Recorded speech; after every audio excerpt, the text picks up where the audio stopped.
Selamat datang kembali di podcast Biar Lega bersama gue Gilang Baskara.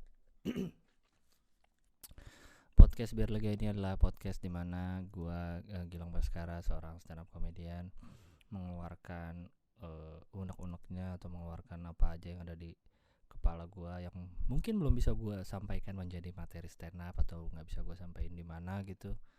Makanya gue keluarin di podcast ini biar lega. Minggu ini keluar hari Kamis nih harusnya nih, nggak telat lagi kayak minggu lalu ya. Jadi cepet jarak. Minggu lalu kan baru gue upload hari Minggu ya. Sekarang udah mau upload lagi, deket banget jaraknya berarti ya, luar biasa.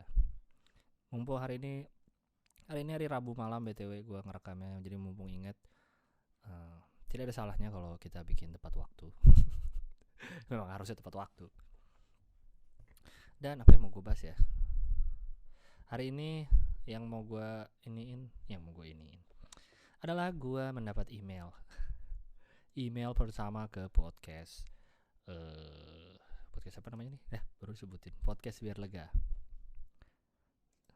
Alhamdulillah ada yang email. Mana ya tadi ya? Nah, gue langsung baca email aja kali ya. Aduh, sorry gue ketawa ke mic jadi berbet. Email pertama dari Nur Dani Hendra Nastiti. Dia email pertama loh ke podcastbiarlega@gmail.com. Entah emang tidak menarik untuk di email atau gue jarang promoin, tapi ya nggak apa-apa. Akhirnya gue ada email biar ada omongan. Nama saya Dani and I've been enjoying listening to your podcast Stand Up Indo as well. Menarik untuk tahu proses-proses di baliknya. Ya jangan lupa dengerin juga podcast Stand Up Indo, ada di platform podcast terdekat. Silahkan dicari podcast Stand Up Indo. Kebetulan gue juga yang ngurusin, disuruh Ajis hanya karena dia melihat anak Stand Up Indo siapa yang punya podcast nih, oh Gilang, ya udah deh dia yang megang podcast. Seakan-akan gue yang paling ngerti soal peraudioan, tapi ya jadi gue kerjain seadanya. Jadi kalau kalian mendengar ada kesamaan antara podcast Biar Lega dan podcast Stand Up Indo, ya karena yang ngerjain gue juga, alatnya kurang lebih sama. Jadi ya begitu. Jangan lupa di follow ya podcast Stand Up Indo. Didengerin, di follow di Spotify, di Apple, di Google, terserah kalian. Lanjut emailnya. Podcastnya udah 2 kali jadi teman jalan kaki dari rumah ke kampus, 40 menit sekali jalan, dan membuat saya harus menahan tawa biar gak terlalu diliatin sama orang. Hehehe. Wow, apakah aku sekocak itu? 40 menit sekali jalan. Biasanya gue jalan 10 menit itu sekitar 1 kiloan. 1 kilo tuh 10 menit kurang lah, berarti 4 kiloan kali ya dari rumah ke kampus. Hebat sekali dari rumah ke kampus jalan kaki. Semoga kamu tidak tinggal di Jakarta ya, karena kalau jalan kaki setiap hari kayak gitu nanti kena ISPA alias infeksi saluran pernapasan akut karena udara di Jakarta sangat kotor. Nah, saya tertarik banget pas mendengar yang episode 5 Juli 2019, terutama di bagian yang merchandise Marvel. Kebetulan saya sedang belajar tentang kapitalisme dan menjadikan banyak hal sebagai komoditas. Gokil. Yang mungkin contohnya adalah merchandise Marvel yang sebenarnya hanya agar penjualan selalu ada. Saya jadi ada beberapa pertanyaan untuk Gilbas, oke? Menurut pengamatan Gilbas, orang-orang yang beli merchandise itu sebenarnya sadar gak ya kalau mereka hanya jadi objek sebuah sistem untuk meningkatkan penjualan? Gue sendiri sebagai kolektor mainan juga ya, gue rasa sadar sih kalau mereka atau gue atau kami menjadi objek, karena udah jelas sih, karena harusnya ya nggak cuma gue doang. Apa cuma gue doang yang sadar kalau Pret? Nggak cuma gue doang. Gue yakin kolektor-kolektor lain yang mengoleksi action figure sadar juga. Ntar deh, kayaknya gue pause dulu bentar. Harusnya kolektor-kolektor action figure itu sadar juga kalau dirinya tuh dijadikan objek, karena udah jelas kalau gue yang lihatnya dari kostum yang ganti-ganti. Coba kalau menurut kalian yang jarang merhatiin gitu, emang harus ya Captain America tiap film kostumnya ganti? Kalau Tony Stark iyalah, misalnya dia baru nambahin teknologi baru di kostumnya, jadi ada yang pakai nano, segala macam gitu. Cuman kan kalau Captain America kostumnya harusnya gitu-gitu aja pun tidak apa-apa. Hawkeye, Black Widow, Hawkeye kostumnya harusnya tidak usah ganti, nggak apa-apa tuh, panah-panah juga tetap. Black Widow kostumnya nggak terlalu ganti, cuman apa yang diganti coba? Rambutnya. Kadang rambutnya kan yang awal ada yang panjang, ada yang pendek, diganti-ganti. Captain America kostumnya mungkin nggak terlalu ganti, tapi mukanya yang dia sempet di Infinity kan brewokan, nggak pakai topeng. Terus yang selanjutnya pakai topeng lagi, kayak gitu. Harusnya kan nggak perlu ganti kalau kita perhatiin gitu ya. Apalagi kalau tidak untuk menjual merchandise. Dan mungkin orang lihatnya wah biar nggak bosan kali, biar variasi. Iya mungkin iya biar nggak bosan juga, tapi untuk jualan merchandise yang utama menurut gua. Karena orang tidak akan beli pasti kalau Iron Man kostumnya itu aja. Kalau sudah punya mainan yang pertama, ngapain beli lagi mainan berikutnya? Tentu harus dijual dong. Karena setahu saya ya, tapi nggak tahu sih data pastinya berapa. Penjualan terbesar dari Marvel, Disney lah, Disney film-film yang ada merchandise gitu jauh lebih besar juga. Penjualan merchandise tuh termasuk yang besar juga selain dari film, bahkan mungkin nggak seberapa kali dari tiket kalau nggak salah ya, malah besar tuh di merchandise dan segala macamnya gitu. Karena tuh itulah gunanya. Gue pernah dengar juga soal IP, intellectual property. Itulah gunanya lo kalau punya brand, lo daftarin intellectual property-nya, IP-nya lo kuasain segera. Kayak Marvel kan dia megang IP nama-nama tokoh-tokoh itu, Captain America, DLL segala macam. Jadinya bisa diperes sejauh mungkin, bisa jadi kaos, bisa jadi mainan, bisa jadi tas, bisa jadi tempat minum, bisa jadi buku, bisa jadi apapun yang bisa lu pikirkan itu bisa dijual, bisa. Itulah harusnya sih mereka sadar, dan secara sadar pun mereka tetap beli gitu. Kalau ditanyakan apakah mereka sadar nggak sih sebenarnya menjadi objek, sadar. Gue pun sadar gue menjadi objek itu, tapi emang kostumnya beberapa keren makanya gue beli gitu sih. Walaupun banyak yang kalau gue lihat di page-nya, gue pernah cerita belum ya di podcast ya, bodoh. Di kayak page-nya Hot Toys itu termasuk yang ngeluarin Iron Man mulu, segala macem lah diulang-ulang. Ada yang mark yang udah pernah tapi versi diecast, versi warna silver, versi apalah, versi ini, versi itu, pokoknya biar ngeluarin Iron Man terus. Makanya Iron Man mati, mana lagi yang bisa diperas kostumnya kan.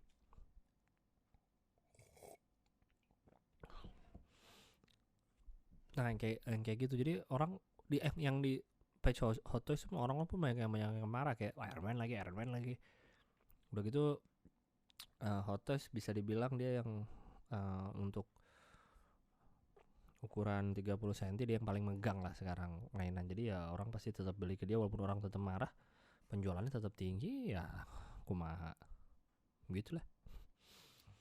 Pertanyaan kedua, menurut Gilbas akan bermasalah nggak sih penciptaan merchandise seperti ini? Misalnya orang jadi terlalu fokus dengan kebahagiaan material gitu. Hehehe. Bermasalah nggak sih penciptaan? Bermasalah buat siapa ya? Kayaknya emang semua orang juga fokus ke kebahagiaan material kok. Iya gak sih?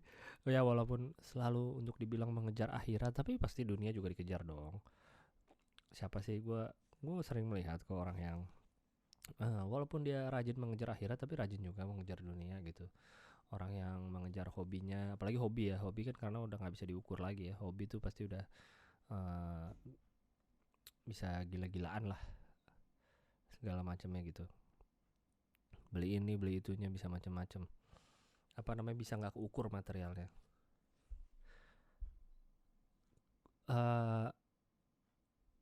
Bermasalah bagi penjual sih ya nggak peduli ya kalau menurut gue ya. Kalau dia bisa jualan selama produknya kejual ya udah aja, jualan aja gitu. Kayaknya nggak mikirin sih, nggak mikirin orang-orang yang jadi bermasalah, nggak psikisnya gitu. Gue pribadi kan gue ngoleksi mainan mulai intens tuh dari 2012 lah. Kalau yang tahu juga dulu awal-awal gue punya Instagram juga isinya cuma foto mainan doang. YouTube gue juga sampai sekarang untuk khusus review mainan. Gue tuh mulai nggak stop sih, mulai berhenti intens tuh sekitar maybe 2-3 tahun lah, 3 tahun belakangan kali ya, 3-4 tahun kali, udah agak lama juga. 3-4 tahun belakangan tuh gue kalau ke Toy Fair udah cuma liat-liat doang, Dulu tuh setiap bulan pasti ada kiriman mainan ke rumah. Tiap Jadi gimana mulainya ya? Jadi untuk yang baru mulai ngoleksi mainan ya, kecuali kalian emang uangnya berlebihan dan tidak akan habis-habis, atau bapak kalian kartel besar narkoba gitu, atau bapak kalian adalah pengusaha yang punya perusahaan di mana yang mana-mana yang uangnya sangat banyak, terserah lah mau beli apapun. Tapi kalau untuk yang baru mulai koleksi gitu ya, kalau saya boleh memberi saran, fokus. Misalkan hanya Marvel, ya udah Marvel aja yang dibeli, atau hanya Batman, ya udah Batman aja apapun dibeli. Jadi fokus, tidak akan tergoda yang lain. Nah, kalau gue salahnya waktu itu adalah dari awal adalah gue koleksi yang gue suka aja gitu. Nah, gue koleksi yang gue suka, kayak gue seneng awalnya Iron Man gue banyak, terus Tony Stark, Captain America beli, ada Batman dibeli, yang The Dark Knight dibeli, yang versi Ben Affleck dibeli, yang kartun-kartun kayak Doraemon dibeli, Lilo and Stitch dibeli, Pikachu dibeli, Deadpool dibeli gitu. Jadi gue dulu, gue lihat, gue suka gue beli, gue suka gue beli gitu aja pokoknya. Gue suka gue beli, gue suka gue beli gitu. Dan alhamdulillah ada duitnya juga, jadi pokoknya suka beli, suka beli, suka beli, suka beli. Berawal dari 2012, kok 2012 sih gue bilang. 2012 mulai intens ya, tapi mulai karena udah mulai kerja tuh kan, udah mulai dapat duit dari stand up. Sebelumnya 2008an 2009 masih kuliah, masih ada uangnya dari orang tua, gue harus nabung dulu untuk bisa beli mainan. Jadi nggak sesering itu beli mainannya. Udah mulai ngoleksi lumayan sering, tapi tidak sesering itu. Nah, kenapa gue berhenti 3-4 tahunan belakangan ini? Yang gue rasakan adalah gini. Dulu tuh gue waktu pertama kali 2008an itu, kenapa gue baru mulai ngoleksi lagi, karena gue baru punya kartu ATM tuh kan kuliah ya 2007, karena gabung sama kartu mahasiswa. Itu adalah pertama kalinya bisa belanja online kan. Dulu gue pertama kali belanja mainan, gue inget banget yang pertama adalah Barricade dari Transformer 1 yang film, yang mobil polisi yang penjahat, Decepticon. Beli di Kaskus, dulu belanja mainan di Kaskus gue seringnya. Gue bayar, gue nungguin banget. Gue di Bandung kan kuliah, dikirim dari Jakarta. Besoknya aku belum nyampe ya, kayak gue kan baru tahu, gue kira tuh kalau kirim barang tuh sehari sampai. Nungguin belum sampai, terus pas nyampe langsung gue buka, terus gue seneng, anjing nih beli mainan gini-gini. Nah terus pas belum ada uang sendiri kan, uang dari orang tua, jadi harus nabung, nggak bisa tiap bulan, boro-boro tiap bulan. Terus beli, lihat gambar di internet, terus ditungguin datang. Pas datang langsung dibuka, excited gitu, excited saya berasa. Nah kalau yang mulai gue udah punya duit, gue kan suka beli, suka beli, suka beli, suka beli gitu-gitu aja kan. Nah di situ tuh gue mulai merasa hilang, excitednya hilang gitu. Kalau kata Marie Kondo, nggak spark joy lagi. Gue bisa ada kiriman tiap bulan mainan, bisa kardusnya tuh hari itu datang, gue baru buka mungkin berminggu-minggu kemudian, berhari-hari baru gue buka, kayak oh mainan itu datang, ya udah gue simpan aja. Baru gue buka, ada yang udah agak lama baru dibuka. Jadi rasa joynya itu hilang kalau menurut gue. Nggak tahu apa yang salah ya. Kalau gue sih merasa yang salah adalah keseringan, terlalu sering beli dan nggak fokus apa aja gue beli. Jadi apa aja bisa nih gue beli gitu. Jadi nggak ada serunya lagi gitu. Gue rasa sih gitu. Jadi pas datang ya udah, kardusnya simpen, didiemin aja, nggak gue langsung buka. Ntar harus chat dulu.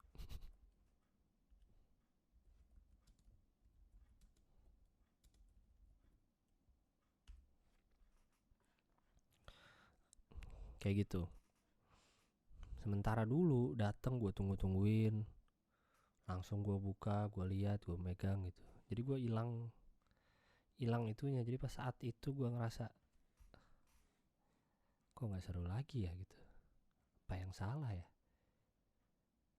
Akhirnya gue berhenti intensnya. Jadi kayak sekarang sih kalau gue lihat tuh kayak setahun sekali beli mainan, 2 kali gitu, nggak bener-bener nggak jauh, nggak sesering dulu kayaknya. Bahkan mungkin 2019 ini gue belum beli mainan apa-apa kali. Kayaknya nih Iya, nggak belum tentu sebulan sekali. Kalau di catatan gue nih kan gue suka nyatet ya beli mainan. Terakhir kalau menurut catatan gue ini bener ya, kalau gue update dengan bener, terakhir gue beli mainan Oktober 2018. Wow. Kalau yang buat review di YouTube, kalau nonton ada yang gue beli mainan Indomaret, tapi itu hitungannya bukan mainan lah, itu kan cuma buat review. Jadi gue udah segitu jarangnya beli mainan karena gue merasa itu hilang serunya. Ternyata mungkin benar kata pepatah, uang tidak bisa membeli kebahagiaan. Karena uang bisa membeli gua mainan yang banyak, uang bisa beli gua mainan apapun yang gua mau. Tapi kok nggak seneng lagi gue ya? Aneh tau, aneh. Gue juga udah mulai, gue juga sering beli. Ada dua yang sering gue beli, mainan sama sepatu. Walaupun sepatu gue nggak segila-gila mainan ya. Sneakers, boots standar lah laki-laki gitu ya. Sekarang sepatu gue udah banyak stop. Sama. Bahkan sekarang sepatu banyak yang gue jualin. Sepatu banyak yang gue jual, sama banyak yang gue kasih. Ada yang gue kasih, ada yang gue jual. Jual pun nggak jual cari duit, jual biar cepat lepas aja gitu, cepat keluar dari rumah biar nggak menuhin rumah gitu. Kecuali yang emang sepatu agak mahal gitu, yang emang dijualnya harus mahal lagi. Kalau yang sepatu biasa yang sering dipakai, kayak kalau yang udah terlalu gini, kayak yang nggak terlalu gimana banget, kayak udah gue kasih siapa. Atau yang masih bisa dijual ya lumayan lah, walaupun 300.000 gitu. Jadi lumayan lah kalau orang yang dapat. Gue yakin worth it banget kalau gue jual sepatu, karena gue benar-benar jual biar lepas aja barangnya gitu.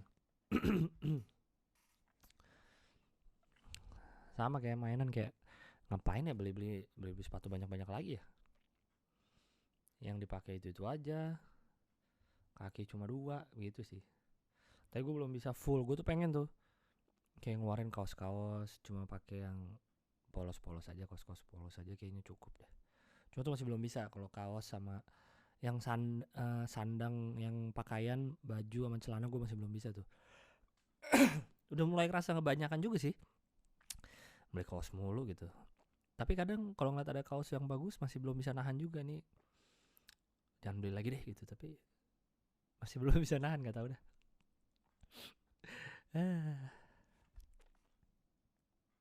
Mungkin suatu saat gue akan mengurangi pakaian. Nah kalau sepatu sekarang gue, selain gue kurang-kurangin, sekarang gue konsepnya gini, kalau gue beli sepatu baru harus ada yang keluar. Jadi ada yang masuk, ada yang keluar. Jadi misalnya gue beli sepatu baru, harus ada yang gue jual, atau harus ada yang gue kasih ke orang gitu, biar tidak nambah jumlahnya untuk sepatu sekarang kayak gitu. Nah kalau untuk mainan gue belum bisa tuh kayak sepatu. Walaupun gue untuk mainan sudah berhenti membeli, tapi mainan yang sudah ada belum ada yang gue jual, belum ada yang gue kasih. Kalau mainan tuh masih agak sayang sih. Tapi nggak tahu deh, mungkin kayaknya kalau gue lihat kayaknya harus ada berapa mainan yang gue jual sih, biar nggak menuhin. Dan karena ada beberapa juga mainan yang kalau gue lihat lagi sekarang, ngapain gue beli dulu ya gitu. Bahaya emang saat lu punya sumber dayanya yang memungkinkan lo untuk beli gitu, ada duitnya, ada barangnya. Percuma ada duitnya kalau nggak ada barangnya dong.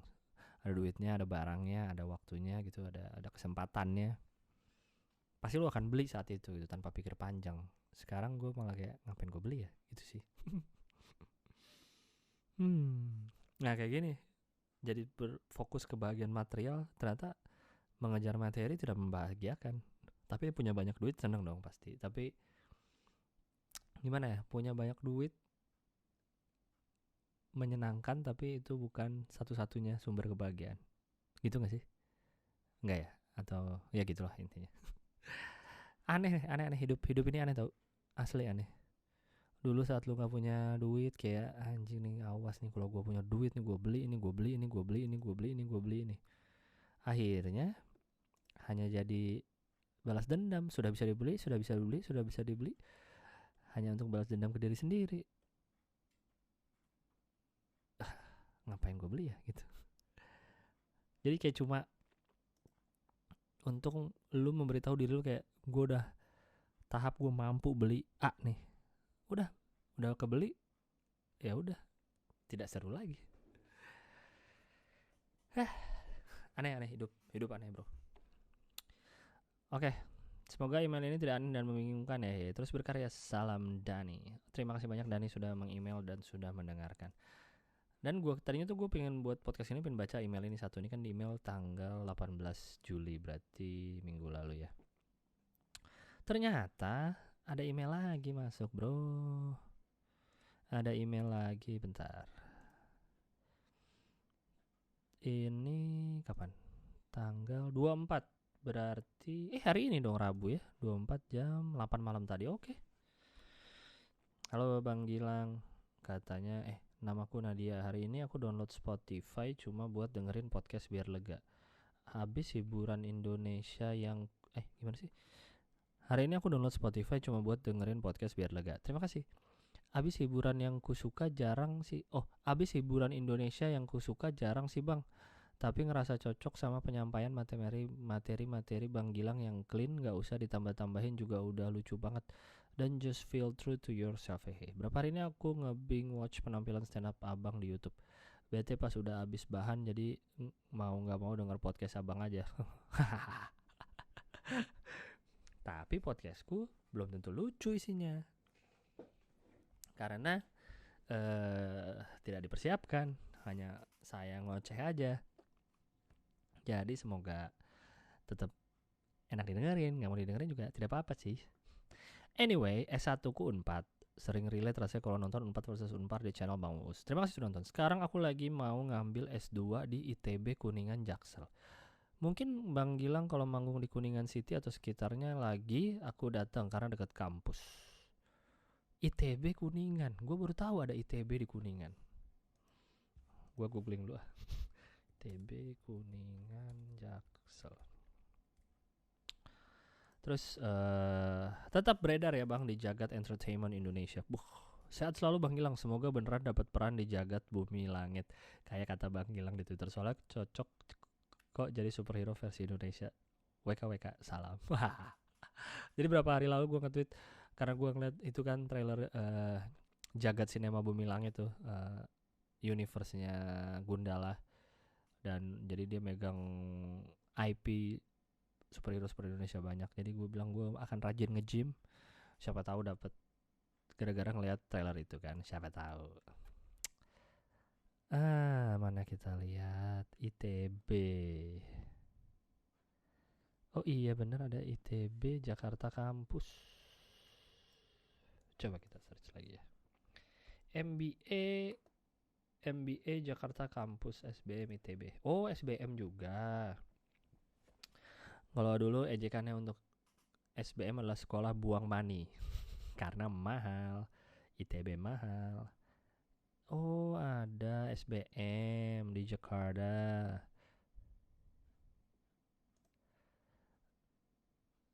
Geraha Indorama 12 floor Rasuna Said. Oh oke. Ada Jatinangor kampus juga.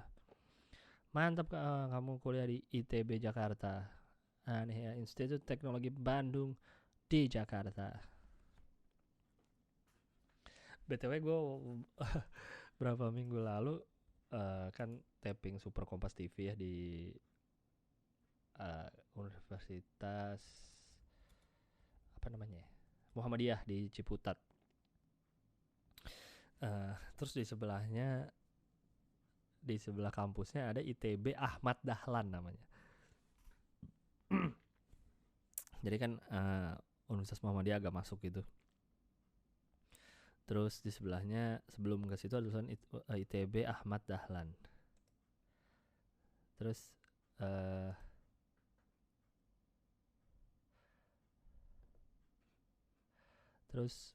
cek ITB Ahmad Dahlan, gokil sekali nih, apa nih?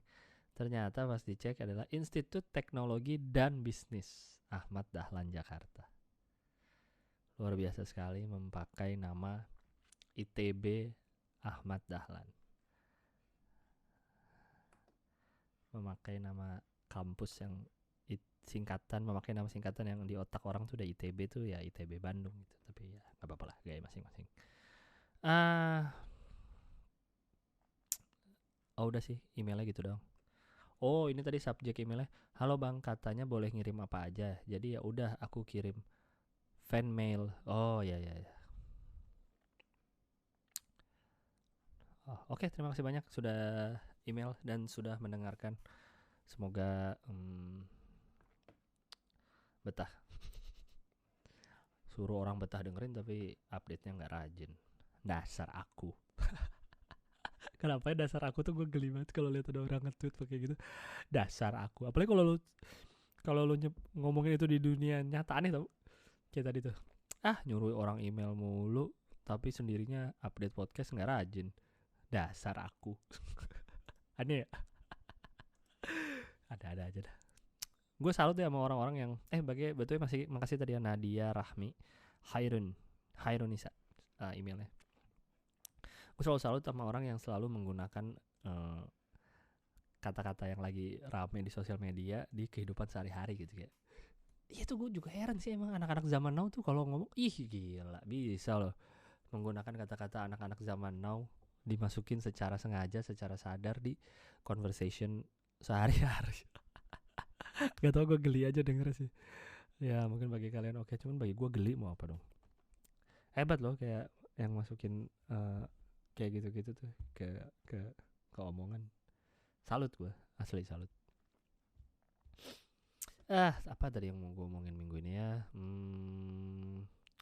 Apa yang gue lakukan kemarin? Gue tadi baru nonton Lion King. Apa ya? Gue kan nonton yang kartun dan yang kartun tuh ikonik sekali ya. Gue nggak bisa bilang yang remake ini jelek karena ceritanya persis sama, scene-nya sama, lagu-lagunya cuma ada satu yang baru kalau nggak salah ya. Scene Simbanya jadi gede sama, banyak pokoknya sama banget. Bedanya adalah animasinya perlu diakui, tentu harus diakui karena itu bagus banget. Kayak hewan beneran, kayak hewan ngomong. Ini kayak hewan di Spontan tau nggak? Kalau dulu nonton Spontan tuh yang ada binatang-binatang di Ragunan di dubbing tuh kayak orang hutan lagi nguap terus BBM naik lagi mahal kayak gitu tuh.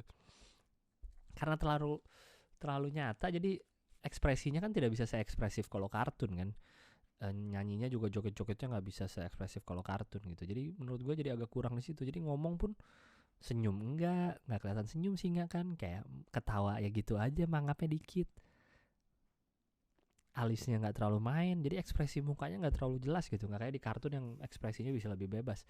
Pas nyanyi Oh I Just Can't Wait to Be King juga kalau di kartun kan joget-joget, hewan-hewan lain naik-naik, karena ini real binatangnya dibikinnya real kan, jadi nggak bisa sejoget-joget itu gitu. Beda sama live actionnya Aladdin yang kemarin. Yang Aladdin kemarin kalau gue liat trailernya jelek tapi gue nontonnya seneng karena pas Disney-nya tuh Genie-nya kartunis sekali tuh si Will Smith.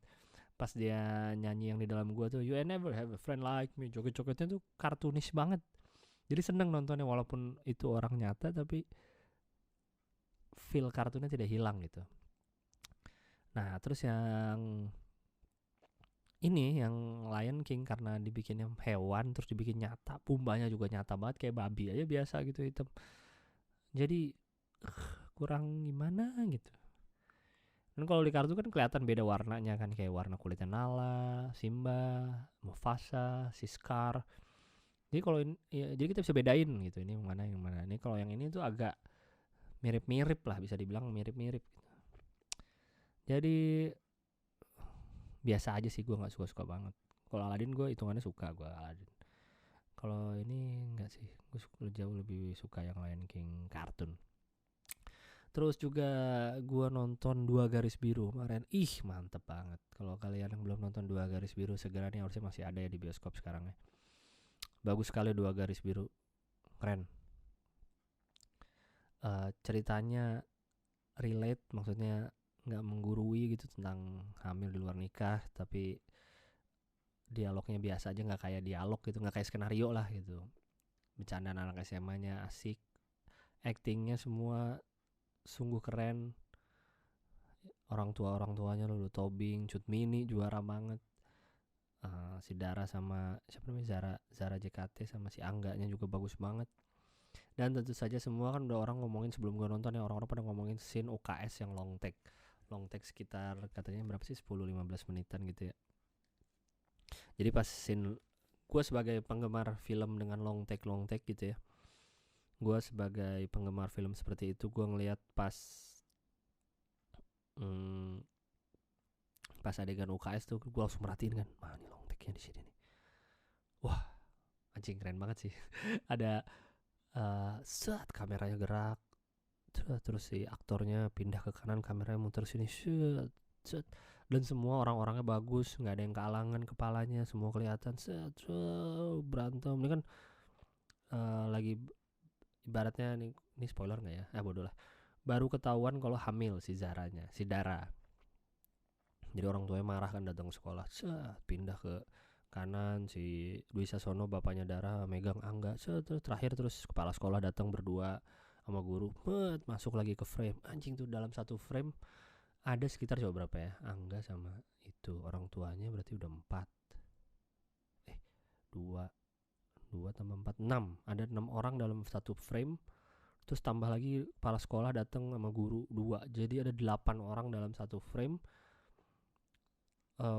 One take, kameranya pun gerak gitu, muter.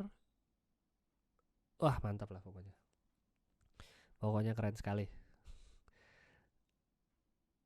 Gue senang film yang tidak mencuekan teknis seperti itu tuh, yang kameranya dimainin, detail-detail kayak gitunya tuh diperhatiin. Gue seneng banget kalau nonton film kayak gitu. Jadi karena kan gak cuma, karena film tuh kan keseluruhan ya, karya seni yang kompleks banget menurut gue. Gak cuma cerita doang, ada acting pemainnya, ada drama yang dibangun, ada setnya juga ngaruh kan, bagus apa enggak, ada pergerakan kameranya itu gimana, ada dialognya. Jadi gak cuma satu cerita aja, ceritanya bagus, ceritanya jelek enggak, ceritanya bagus tapi eksekusinya kurang kan. Gitulah, gue so ngerti aja sih, biarin aja lah. Itu pas shot one take itu gue pengen lihat itunya sih, pengen lihat behind the scene-nya sih pas one take itu, mantap sekali. Shoo muter-muternya. Keren lah pokoknya. Ditonton 2 garis biru. Mumpung masih ada di bioskop. Udah 1 juta lebih kalau nggak salah penontonnya. Kayaknya juga sekarang di bioskop juga lagi belum ada film yang gimana banget. Paling Lion King. Terus belum ada lagi lah ya. Itu aja lah 2 garis biru tuh, mantap tuh. Udah berapa lama sih gue? Kayak udah 30 menitan ya. Udahlah segitu aja dulu ya. Sudah cukup panjang juga omongan saya hari ini. Jangan lupa follow podcast Stand Up Indo di podcast Stand Up Indo. Cari aja ya di Spotify, di podcast Apple Podcast, Google Podcast, dan lain-lain. Dicari aja di Anchor juga, dicari podcast Stand Up Indo. Oke. Terus juga yang mau kirim email silahkan kirim ke podcastbiarlega@gmail.com. podcastbiarlega@gmail.com. Silahkan mau kirim email apapun, boleh kirim email biar gue ada bahan pembicaraan, sangat boleh. Jadi ditunggu emailnya, oke? Para pendengar, para pendengar. Jangan lupa datang, gue mau promoin apa tadi? G-Confess 2019 itu adalah acara komedi festival terbesar di Indonesia. Mungkin komedi festival pertama juga di Indonesia, di G-Expo Kemayoran Jakarta tanggal 3 dan 4 Agustus 2019. Ada komik-komik Indonesia kecintaan kalian tentu saja, dan ada juga special show dari orang-orang yang mungkin sebelumnya belum stand up. Ada Gilang Dirga, ada Andika Pratama, dan juga ada pelawak-pelawak respect favoritku dari Paski. Ada Pak Jarwo, ada Komeng, ada Vega, macam-macam lah, banyak. Ada juga dari komik internasionalnya, ada 3 orang yang udah punya Netflix spesial loh. Yang ada di Netflix ada di G-Confess. Ada Mas Jobrani dari US, ada Yumi yang kayaknya keturunan Jepang ya, tapi dia dari Kanada. Sama satu lagi ada Kevin J itu di G-Confess, orang Singapura apa Malaysia, Singapura kalau nggak salah. Itu nama show-nya adalah Angry Indians di G-Confest. Ada juga, bayangin, ada 3 orang dengan Netflix special ada di G-Confest Jakarta. Mantap, jangan lupa datang ke G-Confest. Kita ketemu di sana. Tiketnya beli di gconfest.com. Oke. Terima kasih banyak sekali lagi yang sudah mendengarkan podcast Biar Lega hari ini. Sampai jumpa di episode berikutnya.